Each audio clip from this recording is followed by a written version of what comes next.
அதிகாரம் 8வது வசனத்தை நம்ம பார்க்கிறோம்.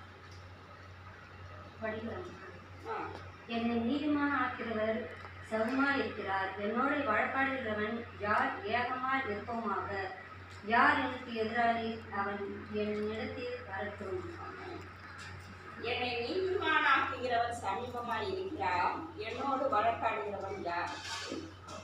நம்மளை நீதிமானாக்குகிற தேவன் என்ன இருக்கிறாரு? நம்ம சமீபத்தில் பக்கத்தில் இருக்கிறார் நீதிமான். நம்ம நீதிமான ஆக்கிறதுக்காகத்தான் தேவன் நம்மளை என்ன பண்ணிட்டாரு? தெரிந்து கொண்டார். அவருடைய ரத்தத்தினால நம்மளை கழுவி சுத்திகரித்து நம்ம நீதிமான்களை மாற்றிருக்கிற ப்ராசஸ் போயிட்டே இருக்கு. அப்போ நீதிமான்களை ஆக்குகிறவன் நம்ம அருகில் இருக்கும்போது நமக்கு என்ன தேவையில்ல? என்னோட வழக்காடுகிறவன் யார்? நம்மளே குறை சொல்லுவாங்க இல்லையா? நம்ம எந்த தப்பு செய்யலைன்னா கூட நம்ம மேலே வீண் பழி குறைகள்லாம் என்ன பண்ணோம் வரும். அப்போ அதுதான் நம்ம ஏசாயாவுக்கு வச்சு சொல்கிறாரு, என்ன நீதிமான ஆக்குகிற தேவன் என் சமீபத்தில் இருக்கிறாரு. அப்போ அவர் எதையோ சொல்லியிருக்காங்கல்ல, அவர் என்ன பண்ணியிருக்காங்க? குற்றம் சொல்லியிருக்காங்க. ஏசாயாவுக்கு வச்சு பார்த்து என்ன சொல்லியிருக்காங்க? தேவனுடைய ஊழியக்காரர் தேவனுக்காக ஊழியர் செய்கிறாரு, ஒரு தீர்க்கதரிசி. தேவன் என்ன செய்ய போறாருன்றத சொல்றவர் அவரே அந்த வார்த்தையை சொல்றாரு. என்ன சொல்றாரு? என்னை நீதிமான் தடுக்கிறவர் சமீபமா இருக்கிறார். என்னோட வழக்காடுகிறவன் யார்? அப்ப யாரோ பம்புக்கு என்ன பண்ணிருக்கிறாங்க? வீண் பம்புக்கு அவர் இடத்துல என்ன பண்ணிருக்கிறாங்க? போயிருக்கிறாங்க. அவர் அந்த வார்த்தைய சொல்றாரு. என்ன சொல்றாரு? என்னை நீதிமான் ஆக்குகிறவன் சமீபமா இருக்கிறார். என்னோடு கூட வழக்காடுகிறவன் யாரு? அப்ப நம்ம கூட என்ன பண்ணுவாங்க? தேவனுடைய பிள்ளைகள் என்ன பண்ணுவாங்க? வம்புக்கு வருவாங்க. எந்த பிரச்சனையும் நம்ம பண்ண மாட்டோம். ஆனா வம்பு நம்மளை தேடி என்ன பண்ணோம்? வரும். நம்மளுடைய தேவன் நமக்கு சமீபமா பக்கத்துல இருக்கும்போது நம்ம என்ன பண்ண தேவையில்ல. யார் எனக்கு விரோதமா வர முடியும் அப்படின்னு சொல்லிட்டு ஏசாயா தீர்க்கதரிசி ஸ்டெபனா பேசுறாரு. எப்படி ஒரு ஸ்டெபனா பண்றாரு? அவர் பேசுறாரு. அப்ப நம்மளும் நம்மளுடைய வாழ்க்கையில பிரச்சனைகள் போராட்டங்கள் யாராவது கொண்டு வந்து நம்ம கிட்ட போராடும் போது நம்ம என்ன பண்ணணும்? நம்மளுடைய தேவன் நம்ம சமீபத்தில் இருக்கும்போது நமக்கு யார் எதிராக வந்து என்ன பண்ண முடியும்? நீக்க முடியும். அப்ப அப்படிப்பட்ட ஒரு பிள்ளையாக நம்மளை தேவன் தெரிந்து கொண்டு இருக்கிறார். அப்ப உலகத்து மனுஷர்கள் எப்படி வேணா நினைச்சிட்டு போட்டோம். தேவன் நம்மளை எப்படி இருக்கிறாரு? நம்ம அருகில் இருக்கிறார், நம்ம பக்கத்துல சமீபத்துல இருக்கிறார். எந்த சூழ்நிலையிலும் நம்மளோடு கூட இருக்கிறார். அப்ப தேவன் எப்படி நம்ம சமீபத்துல இருக்கிறார் நம்ம தெரிஞ்சுக்கிறோம் அப்படின்னா, லூக்கா 10:9 இருக்க.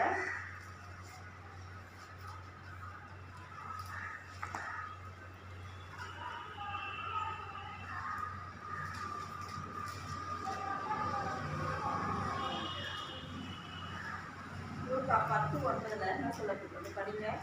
அவ்விடத்தில் உள்ள புண்ணியாளர்களை சுஸ்தமாக்கி தேவனுடைய ராஜ்யம் உங்களுக்கு சர்வமாய் வருகிறது என்று அவர்களுக்கு சொல்லுங்கள். அப்ப விடத்தில் உள்ள பிணியாளிகளை சுகப்படுத்தும் பொழுது தேவனுடைய ராஜ்யம் சமீபத்தில் வருது இல்லையா? பிணியாளிகளை என்ன பண்றோம்? சுகப்படுத்தும் பொழுது இப்போ ஊழியக்காரர் இருக்கிறாங்க, ஒரு விசுவாசியே இருக்கிறோம், ஒரு ஜொரம் அடிக்கிற பிள்ளையை கூப்பிட்டு வராங்க. அப்ப அந்த இடத்துல நம்ம கை வச்சு ஜெபம் பண்ணும்போது என்ன வந்து அந்த பிள்ளைங்களுக்கு சுகம் வருது. அப்ப தேவனுடைய ராஜ்யம் நம்ம சமீபத்தில் இருக்கு. தேவன் நம்ம கூட இருந்து என்ன பண்றாரு? அந்த காரியத்தை செய்யறாரு. நம்மளால செய்ய முடியுமா? ஒரு பிள்ளைக்கு அற்புதத்தை சுகத்தை நம்மளால கொடுக்க முடியுமா? அற்புத சுகம் நடக்குதுன்னா ஏசப்பா நம்ம கூட இருக்கிறாரு, சமீபத்துல இருக்கிறாருன்ற ஒரு உணர்வு யாருக்கு வந்து? நமக்கு வருது. மற்றவங்களுக்கும் நம்மளை பார்க்கிற சாட்சியும் என்ன பண்ணுது? சொல்லப்படுது இல்லையா? இவங்க தேவனுடைய பிள்ளைங்க, தேவன் இவங்க கூட இருக்கிறாரு, அதனால தான் என்ன நடக்குது? அற்புத அடையாளம் நடக்குது அப்படின்னு சொல்லிட்டு என்ன பண்ணுவாங்க? ஜனங்க நினைப்பாங்க. அப்ப தேவன் நம்ம கூட இருக்கிறாருன்னா நம்ம லெவல் கூட இருந்தா அவர் சும்மா இருக்க மாட்டாரு. நம்ம வந்து முயற்சி செய்யணும். கை வச்சு நம்ம ஜெபிக்கணும். அந்த பிள்ளைக்கு உடம்பு சரியில்லையா? ஒரு பிள்ளை நம்ம வீட்டிலேயே கூட ஜுரமா ஏதோ ஒரு உடம்பு சரியாம இருக்குதுன்னா அந்த பிள்ளைகளுக்காக ஜெபிக்கணும்ன்ற உணர்வு நமக்கு வரணும். அப்படி இருக்கும்போது நம்ம அந்த பட்சத்துல நம்ம ஜெபிக்கும் போதுதான் தேவன் நமக்கு என்ன பண்ணுவாரு? துணை செய்வார். அப்ப துணை நம்ம கூட இருக்கிறாரு, சமீபமா இருக்கிறாரு, அவரால் எதையும் செய்ய முடியும். அப்ப அவர் நம்ம மூலமா ஏதாவது காரியம் செய்யணும்னு விருப்பப்படுறாரு. அப்ப நாம என்ன பண்ணணும்? செயல்படணும். அப்ப தேவனை விசுவாசிக்கிறவன், என்னை விசுவாசிக்கிறவன், அதாவது போன வார்த்தைலாம் ஊழியர் சொன்னால, என்னை விசுவாசிக்கிறவன் என்னை காட்டிலும் அதிகமான காரியங்களை செய்ய முடியும். அப்ப நாம என்ன பண்ணணும்? விசுவாசிக்கணும். தேவனை விசுவாசிச்சு நாம தேவன் நம்ம கூட சமீபமா இருக்கிறாரு, நம்ம போய் கை வச்சு ஜெபிக்கும் பொழுது சுகம் உண்டாகும்ன்ற ஒரு விசுவாசம் நமக்குள்ள வரும்போது தேவன் அந்த காரியத்தை அப்படியே செய்யறாரு. ஏன்னா அவர் நம்ம கூட சமீபத்துல அவர் இருக்கிறாரு. எங்கேயோ தூரத்துல இல்ல, கல்லுல இல்ல, மண்ணுல இல்ல, ஏதோ காணாத இடத்துல தேவன் இல்லை, நம்ம சமீபத்துல இருக்கிறதால தேவனை ஏசப்பா நான் ஜெபிக்க போறேன், அந்த பிள்ளைக்கு ஜெபிக்க போறேன், அந்த குழந்தைக்கு ஜெபிக்க போறேன், நான் மற்றவங்களுக்கு ஜெபிக்க போறேன், என் கூட இருந்து என்ன பண்ணுங்க, நீங்க அந்த பிள்ளைய ஆசீர்வதிங்க, வியாதிக்கு விளக்குங்க அப்படின்னு சொல்லி நம்ம கேட்கும்போது தேவன் என்ன பண்ணுவாரு, நமக்கு உதவி செய்வார். அது மட்டும் இல்ல, உபாகமம் 4:7 பாருங்க.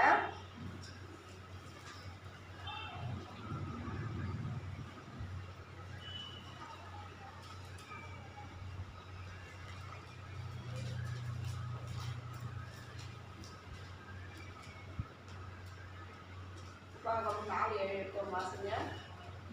நம்முடைய தேவனாகிய கர்த்தரை நாம் தொழுது கொள்ளுகிற போதெல்லாம் அவர் நமக்கு சமீபமாய் இருக்கிறது போல தேவனை எவ்வளவு சமீபமாய் விட்டு இருக்கிறீர், வேற பெரிய ஜாதி எது? அப்ப தேவனை நம்ம வணங்கும் பொழுது தேவன் நம்ம சமீபமா இருக்கிறார். தேவன் எப்ப நம்ம சமீபமா இருப்பார், தேவனை நம்ம வணங்கும் பொழுது தேவன் என்ன பண்ணுவாரு, ஜெபிக்கும் பொழுது தேவன் நம்ம கூட இருப்பார். இவ்வளவு பெரிய தெய்வத்தை நம்ம சொந்த தெய்வமா கொண்டிருக்கிறோம். நம்ம ஜெபிச்சோம்னா உடனே நம்ம பக்கத்துல வந்து நிற்கிறாரு. அப்படிப்பட்ட தேவன் இந்த உலகத்துல இருக்கா? கிடையாது. எதையோ கோயில் குளம்னு சொல்லி ஓடி போய் அங்கெல்லாம் போயிட்டு தான் என்ன பண்றோம், சிலைய போய் வணங்கிட்டு அந்த காலத்துல வந்தோம், சரியான காலங்களில் செஞ்சோம். ஆனா இப்ப நம்ம ஆராதிக்கிற தேவன் நம்ம தொழுது கொள்ளும் போதெல்லாம் நம்ம சமீபத்துல இருக்கிறார். இப்படி நம்ம ஜெபிக்கும் பொழுதெல்லாம் அவர் எப்படி இருக்கிறாரு, நம்ம சமீபத்துல இருக்கிறாரு, என் கூட இருக்கிறாரு, என் கூட தான் இருக்கிறார் ஆண்டவர் சொல்லி ஒரு உணர்வு நமக்குள்ள என்ன பண்ணணும், வரணும். அப்ப இவ்வளவு பெரிய ஜாதி வேற எந்த ஜாதி இருக்குது? தங்கள் சொந்த தெய்வத்தை சமீபத்துல வைத்திருக்கிற ஜாதி தொழுது கொள்ளும் போதெல்லாம் சமீபத்துல இருக்கிறாரு. அப்படிப்பட்ட தேவன் நம்மளுடைய தேவன். அப்ப நம்ம விண்ணப்பத்தை அவர் கேட்பாரா கேட்க மாட்டாரா? பக்கத்துல இருந்தா கண்டிப்பா கேட்பார். அப்ப அவர் கேட்டு பதில் கொடுப்பாரா கொடுக்க மாட்டாரா? கண்டிப்பா கொடுப்பாரு. என் பிள்ளை எப்ப கேட்கும் தான் அவர் ஏங்கிட்டு இருக்காரு. பக்கத்துல இருந்துட்டு என்ன பண்றாரு, நம்ம ஜெபிக்கிறோமா, நம்ம பாக்குறோமா, ஆண்டவரை தேடுறோமா அப்படின்னு சொல்லிட்டான். ஒரு உணர்வுள்ள இருதயத்தை ஒருவனையும் காணும் சொல்றாரு. பிறப்பில் நிற்கத்தக்க ஒருவனையும் காணும் ஆண்டவர் என்ன பண்றாரு, ஏங்கி தவிக்கிறார். அப்ப சமீபத்துல நிற்கிற தேவனை நமக்கு நோக்கி கூப்பிடும்போது அவர் சமீபத்துல இருப்பார். எப்ப நம்ம ஜெபிக்கிறோமோ அவர் நம்ம கூட தான் இருப்பார். அப்ப நமக்கு ஏதாவது பிரச்சனை போராட்டம்னாலும் தேவனிடத்துல நம்ம என்ன பண்ணலாம், தன் தகப்பன்கிட்ட சொல்ற மாதிரி சொல்லலாம். அப்ப நம்ம தெருவுல ஏதாவது ஒரு பிரச்சனையா, இல்ல நம்ம வசிக்கிற ஊர்ல பிரச்சனையா, இல்ல தமிழ்நாட்டுல பிரச்சனையா, தேசத்துல பிரச்சனையா, எந்த பிரச்சனையா இருந்தாலும் தேவனிடத்துல நம்ம சொல்லும்போது நமக்கு என்ன பண்ணுவார், தேவன் சமீபமா இருந்து நமக்கு உதவி செய்வார். செய்வாரா செய்ய மாட்டாரா? அந்த தாவீது கோலியாத்தை ஜெயிக்கும் போது அவன் என்ன சொல்லுவான், என்னிடத்துல நீ என்ன பண்ண வா அப்படின்னு சொல்லுவான். என்ன சொல்லுவான், என்னிடத்துல வாங்க, யார் என் கூட சண்டை போடுறதுக்கு, அதாவது என்னோடு வழக்காடுகிறவன் யார், ஏகமாய் நிற்போமாக, எனக்கு எதிராளி அவன் என்னிடத்தில் வரட்டும். எனக்கு எதிராளி யாரோ அவன் என்னிடத்தில் வரட்டும். அப்படிதான் சொன்னான் கோலியாத் கூட. என்கிட்ட வாங்க, யாரா இருந்தாலும் சண்டை போட, நான் என்ன பண்ணுவேன், நான் ஜெயிச்சிடுவேன், நீங்க என்ன பண்ணுங்க, நீங்க தோத்து போயிடுவீங்க, என்கிட்ட சண்டைக்கு வாங்க அப்படின்னு சொல்றாரு. சண்டைக்குரிய ஆயுதமும் தாவீதுகிட்ட கிடையாது, பலனும் கிடையாது, சரீர ஒரு வளர்ச்சி அவர்கிட்ட இல்லை, அந்த ஆயுதத்தை அணிஞ்சு கொண்டு போர் புரிகிற ஒரு திறமையும் அவர்கிட்ட இல்லை. அவர் ஒரே ஒரு நம்பிக்கை, தேவன் அவர் கூட இருக்கிறாரு அப்படின்ற ஒரு நம்பிக்கையில தான் அவன் என்ன பண்றான், சேனைகளின் கர்த்தரை தன் தெய்வமாக கொண்ட தாவீது அவ்வளவு பெரிய கோலியாத்தை அவனால என்ன பண்ண முடியுது, முறியடிக்க முடிஞ்சது. எதுக்கு? கர்த்தர் அவனோடு கூட இருந்தா, சமீபமா இருக்கிறதால அவனால என்ன பண்ண முடியுது, கோலியாத்தை முறியடித்து தன்னுடைய தேசத்து ஜனங்களை காப்பாற்ற முடியுது. அப்படி அவன் முறியடிக்கலன்னா தன் தேசத்து ஜனங்களே அவனுக்கு அடிமையா இருந்திருக்கும். அவன் வணங்க சொல்ற தெய்வத்தை வணங்க சொல்லுவான். அதுக்கெல்லாம் அடிமைத்தனத்துல நம்ம இருந்திருக்கணும். அப்பா அவனோட கோலியாத்தை என்ன பண்ணுது, வீழ்த்துற ஒரு பலன் யாருக்கு இருக்கு, தாவீது இருக்கு. பார்த்தா அப்படி தெரியுதா, தாவீதை பார்த்தா அப்படி தெரியுமா, சின்ன பையன், ஒரு ஆடு மேய்க்கிறவன், அவனால எப்படி இப்படிப்பட்ட தாளத்து வல்லமை இருக்குது, தேவன் அவனுக்கு துணை செய்யறதால, தேவன் அவரோடு கூட இருக்கிறதால தான் இப்படிப்பட்ட ஒரு கோலியாத்தை என்ன பண்ண முடியுது, வீழ்த்த முடியுது. அப்ப நாமளும் கூட நம்ம வாழ்க்கையில எப்படி வர்றோம், இப்ப யுத்தத்துக்கு கோலியாத்தை நிற்கிற மாதிரி நம்ம யுத்தத்துக்கு வருவாங்களா? அப்படி கிடையாது. குடும்ப சூழ்நிலைகளே குடும்பஸ்தாரே நமக்கு சத்ரு. அப்ப வீட்டாரே நமக்கு என்ன பண்ணுவாங்க, சத்ருவா எழுப்புவாங்க. அப்ப குடும்பத்தில் உள்ள நபர்களே பிரச்சனை போராட்டங்களை பண்ணுவாங்க. ஆனாலும் தேவனிடத்தில் நம்ம சொல்லும் போது, தேவனுடைய சமூகத்துல நம்ம நிற்கும் போது, தேவன் நமக்கு சமீபமா இருந்து தேவன் நமக்கு என்ன பண்ணுவாரு, உதவி செய்வார். அப்ப நாம என்ன பண்ண தேவையில்ல, யாரும் நமக்கு முன்ன நின்று வழக்காடுவாங்க அப்படின்ட்டு நம்ம பயப்பட தேவையில்லை. எதுக்கு?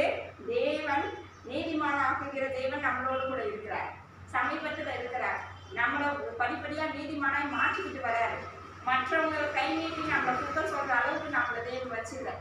அவங்க அப்படி சொல்றாங்கன்னா அது நமக்கு பொறுப்பு கிடையாது. நாம அந்த அளவுக்கு நாம இல்லை. பிரச்சனைகள் போராட்டங்கள் தானா வரதான் செய்யும். கர்த்தரை எப்படியாவது கொண்டு வந்து நம்மளை வளர்க்கெடுக்கணும், நம்மளை கீழே தள்ளணும்னு சொல்லிதான் என்ன பண்ணுவான், எதிர்பார்ப்போம். யாரு? மனிதர்கள் மூலமா தான் சத்துருக்கு வருவான். நேரம் அவன் வருவானா? நம்மகிட்ட மனிதர்களை ஏன் விட்டுதான் என்ன பண்ணுவான், பிரச்சனைக்கு வருவான். அப்ப நாம என்ன பண்ணணும், தேவன் நம்ம கூட இருக்கிறார், சமீபமா இருக்கிறான்னு சொல்லி நம்ம என்ன பண்ணணும், நம்ம நினைக்கும் போது தேவன் நமக்கு துணை செய்கிறார் சொல்லி நம்ம நினைக்கும் போது நாம என்ன தேவையில்ல, பயப்பட தேவையில்லை. என்னோடு வழக்காடுகிறவன் யார், ஏகமாய் நிற்போமாக, யார் எனக்கு எதிராளி.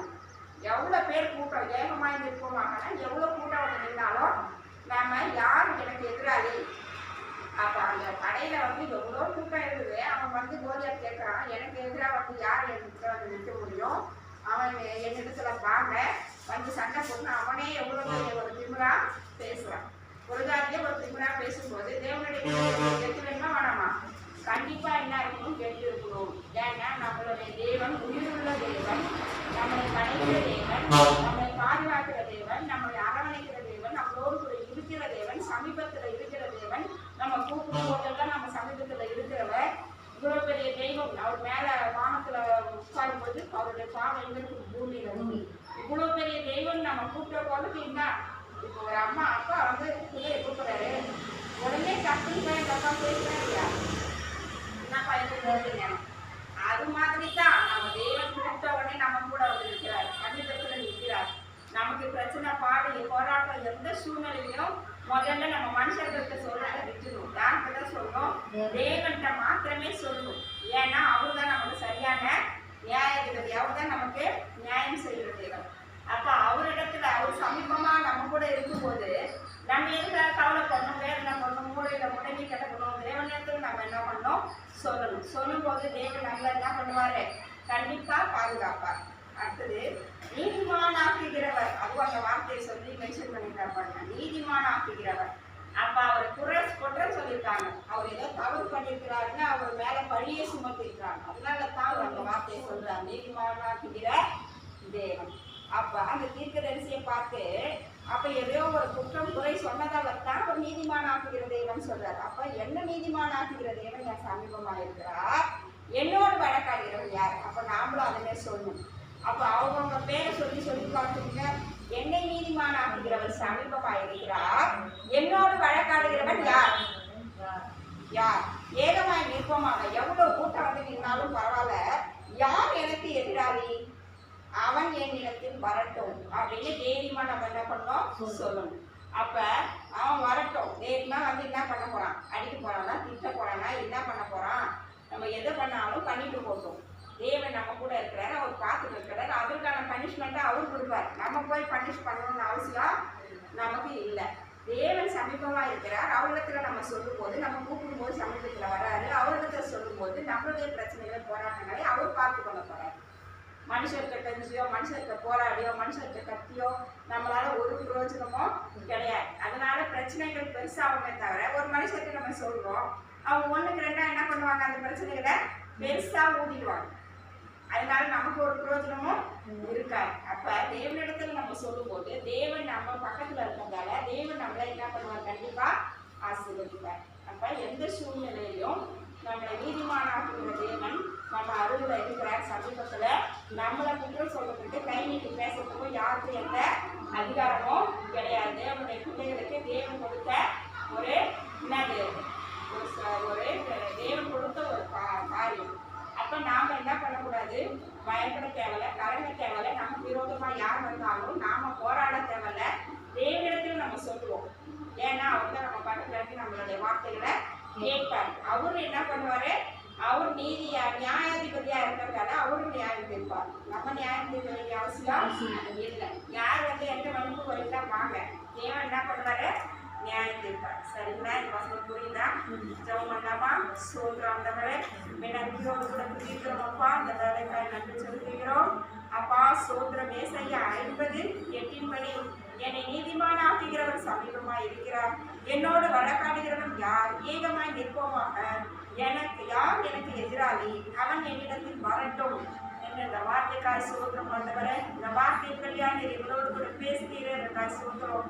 எங்களிடத்தில் இருக்க பிரச்சனைகளுக்கு, போராட்டங்களை அப்பா உண்டு பண்ண வருகிற பிசாசுக்கு எதிராக அப்பா ஆண்டவரே நாங்கள் அப்பா ஸ்தோத்திரம். நீங்க எங்க கூட சமீபமாக இருக்கிறீங்க ஆண்டவரே. அதுக்காக நாங்கள் பயப்பட தேவையில்லை, கலங்க தேவையில்லை. எங்களை அப்பா எங்களுக்கு கை நீட்டி ஆண்டவரே எங்களுக்கு விரோதமாக எழுப்புகிற மனுஷன் யார் ஆண்டவரே? ஆண்டவரை கூட்டமாய் வந்து நின்றாலும் நீர் எங்களோடு கூட இருக்கிறீரப்பா. அதற்காக நன்றி செலுத்துகிறோம் ஆண்டவரே. நீர் எங்களுக்கு துணை செய்கிற தேவனாய், நன்மை செய்கிற தேவனாய், சமீபத்தில் இருக்கிற தேவனாய், எங்கள் விண்ணப்பங்களுக்கு பதில் கொடுக்கிற தேவனாய் நீர் இருப்பதற்காக ஸ்தோத்திரம் ஆண்டவரே. அப்பா ஸ்தோத்திரம். உலகம் எங்களை பார்க்கிறதுக்கு வேறு, நீர் எங்களை பார்க்கிறதுக்கு வேறாய் இருப்பதற்காக ஸ்தோத்திரம் ஆண்டவரே. அப்பா ஸ்தோத்திரம். எத்தனை பிரச்சனைகள், போராட்டங்கள் வாழ்க்கையில வந்தாலும் நீர் எங்களோடு கூட துணை செய்து எங்களோடு கூட சமீபத்தில் இருந்து எங்களை ஆசீர்வதிக்கிறீங்க. அதற்காக நன்றி செலுத்துகிறோம் ஐயா. அப்பா நீர் எங்களை நீதிமானாக்குகிற தேவன், நீர் எங்களை நீதிமானாக்குகிற கர்த்தர் சமீபமாய் இருக்கிறதுக்காக ஸ்தோத்திரமாக உங்களுக்கு கோடி ஸ்தோத்திரமாக. எல்லாத்துக்கும் எல்லாம் மகிழ்ச்சியாக பேசுறது ஆமென்.